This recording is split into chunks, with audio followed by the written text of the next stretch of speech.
Study with me for my board exams. Hello everyone, this is Lucky CBSE class 10 grader. So सबसे पहले I wrote down my to do list and start doing carbon and compound की question practice और मैंने यहाँ timer लगा दिया था so that I know कि how much time I take to do this. उसके बाद I was solving the questions and these are the questions of EduCard book. It is important to do question practice because question practice से तुम्हारे weak topics पता चल जाते हैं and उसके बाद तुम अपने weak topics को revise कर सकते हो and उन्हें strong कर सकते हो। उसके बाद I was doing revision of control and coordination with these mind maps. Also I was writing the stuff that I have to learn. इसमें हैबिट की मैं लिख लिख कर याद करती हूँ। उसके बाद I start doing question practice of control and coordination and this chapter is so easy chapter so I can do all the questions of this chapter. मुझसे हो जा रहे थे सारे। यहाँ पे मैंने MCQs भी कर लिए थे, PYQs भी लगा लिए थे थोड़े से एंड थोड़े से केस बेस्ड क्वेश्चन भी कर दिए थे।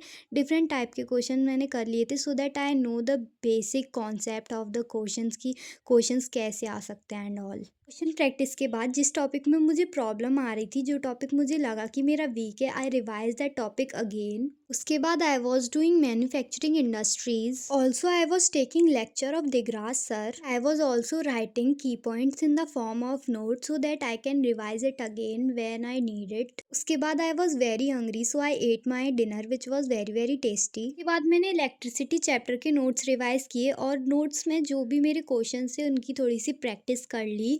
एंड उसके बाद आई वॉज डूइंग हिंदी वाच्य वाला टॉपिक बिकॉज उसमें मुझे बहुत ज़्यादा डाउट था so I did that topic. I was reading the book also getting the topic and concept. Reading करने के बाद मैंने थोड़ी सी क्वेश्चन प्रैक्टिस भी कर ली थी so that I could know how to solve the questions of Hindi this वाले टॉपिक से। हिंदी करने के बाद मैंने अपनी जर्नल लिखी and I love writing journals. Also checked it off my to do list in which I have completed all the tasks. So it was all for this video. Meet you soon in the next video. Till then, take care. Bye bye.